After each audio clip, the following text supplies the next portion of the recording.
11 मार्च 2024 या दिवशी झालेल्या मंत्रिमंडळाच्या बैठकीमध्ये एक महत्त्वपूर्ण असा निर्णय घेण्यात आलेला आहे आणि या महत्त्वपूर्ण निर्णयामध्ये आपली जी महिला वर्ग जे आहे, ज्या माऊल्या आहेत, ज्या भगिनी आहेत, तर त्यांना एक असा एक वेगळा एक सन्मान आणि वेगळ्या प्रकारचा एक मान आणि इज्जत हे मुख्यमंत्री साहेबांनी एक देण्याचं काम केलेलं आहे.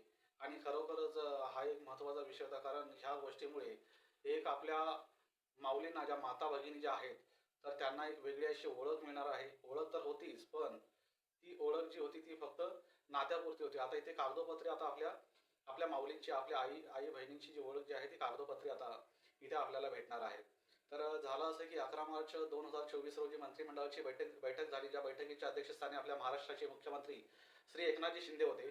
आणि या मंत्रिमंडळाच्या बैठकीमध्ये एक महत्त्वपूर्ण असा निर्णय घेण्यात आला की आपल्या ज्या माता भगिनी ज्या आहेत, म्हणजे जे आपली जी आई आहे, तर सर्वसाधारणपणे आपण कुठेही जर का समजा नाव फॉर्म भरायचं असेल, अर्ज करायचा असेल सरकारी कार्यालयामध्ये किंवा खाजगी ठिकाणी, तर आपण आपलं पूर्ण नाव, जसं आपलं आपलं नाव, वडिलांचं नाव आणि आडनाव अशा प्रकारे देतो. पण आता या कायद्यामध्ये बदल करून 1 मे 2024 या तारखेपासून पुढे आपल्याला आता हे नाव जे आहे, हे अशा प्रकारे लिहायचं आहे. आपलं स्वतःचं नाव, आईचं नाव, वडिलांचं नाव, त्याच्यानंतर आडनाव. हा बदल जो आहे 1 मे 2024 पासून हा जो नियम आहे तो लागू होणार आहे. आणि या मंत्रिमंडळाच्या बैठकीमध्ये हेही स्पष्ट झालेलं आहे की तुमची सरकारी जेवढीही कागदपत्र असतील, जिथेही प्रत्येक ठिकाणी तुम्हाला हे अशा प्रकारच्या नावानेच तुम्हाला जे काय असेल ते करता येईल. आणि या 1 मे 2024 पासून पुढे जे या तारखेला आणि या तारखेनंतर जी जन्मलेली जे बालकं जे आहेत, तर त्यांच्याही नावाच्या नोंदी ह्या अशाच प्रकारे लागणार आहेत. म्हणजे त्या बालकाचं नाव, त्याच्या आईचं नाव, त्याच्यानंतर वडिलाचं नाव आणि त्याच्यानंतर त्याचं आडनाव, आणि ह्या ज्या नोंदी ज्या आहेत ह्या सर्व अशा प्रकारे लागणार आहेत. तर आता आपण बघूया की हा जो महाराष्ट्र शासनाचा जो जी-आर आला आहे, जो मंत्रिमंडळाच्या बैठकीमध्ये निर्णय झालेला, तो आता इथे काही उल्लेख केलेला आहे. तो शासकीय दस्तऐवजामध्ये आईच्या नावाचा समावेश वेगळ्या स्तंभामध्ये न दर्शविता उमेदवारांचे नाव उमेदवारांचे नाव व आईचे नाव, नंतर वडिलांचे नाव व आडनाव अशा स्वरूपात नोंदवण्याचे बंधनकारक करण्याचा निर्णय आज झालेल्या मंत्रिमंडळ बैठकीत घेण्यात आला. बैठकीच्या अध्यक्षस्थानी महाराष्ट्राचे मुख्यमंत्री श्री एकनाथ शिंदे हे होते. म्हणजे याच्या अगोदर जेव्हा कोणताही अर्ज भरायचा असेल किंवा कुठेही जर का आपल्याला आपली स्वतःची माहिती द्यायची असेल, तर आईच्या नावासाठी हा एक वेगळा कॉलम असेल. तर आता तसा तर इथून पुढे तसं असणार नाही की आईचं जे नाव आहे ते आपल्या नावासोबत, आपल्या वडिलांच्या आणि आपल्या नावासोबतच हे जोडून लिहिलं जाणार आहे.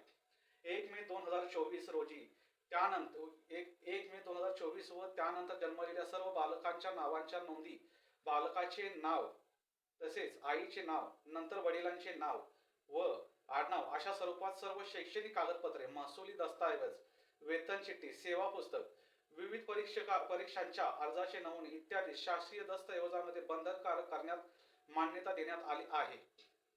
आता पुढे पाहूया. सार्वजनिक आरोग्य विभागाने जन्म मृत्यू नोंद वहीत आवश्यक त्या सुधारणा करून नोंद घेण्यासाठी केंद्र शासनाशी विचारविनिमय करावा. तसेच केंद्र शासनाकडून याबाबत आदेश प्राप्त झाल्यानंतर जन्म मृत्यू नोंदवहीत बालकाचे नाव, आईचे नाव, नंतर वडिलांचे नाव व आडनाव अशा स्वरूपात नोंद करण्यास मान्यता देण्यात आली आहे. म्हणजे हे केंद्र सरकारकडूनही याची मान्यता देण्यात आलेली आहे. आणि हा जो नियम जो आहे तो 1 मे 2024 या दिवशी आपला महाराष्ट्र दिन आहे. या महाराष्ट्र दिन आहे, या दिवसापासून या नियमामध्ये हा बदल करण्यात येत आहे. ही माहिती आपले जे काही नातेवाईक आहेत, आपले मित्रमंडळी आहेत, त्यांच्यापर्यंत जरूर पोहोचवा, कारण महत्त्वपूर्ण अशी माहिती आहे. जर का समजा कोणत्याही सरकारी कामामध्ये चुकून या अशा प्रकारची चुकी व्हायला नको, जेणेकरून त्यांना काही विनाकारण त्रास असा सहन करावा लागेल. तर हे लक्षात ठेवा की 1 मे 2024 पासून आपल्याला आता इथून पुढे नाव लिहित असताना आपल्या वडिलांच्या आणि आपल्या स्वतःच्या नावासोबत आईचं नाव लिहायचं आहे.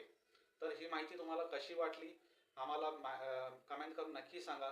लाईक करा आणि जर का या चॅनलवरती पहिल्यांदा जर का आला असाल तर सबस्क्राईब करा. फेसबुकवरती पाहत असाल तर फॉलो करा. धन्यवाद. जय हिंद, जय महाराष्ट्र.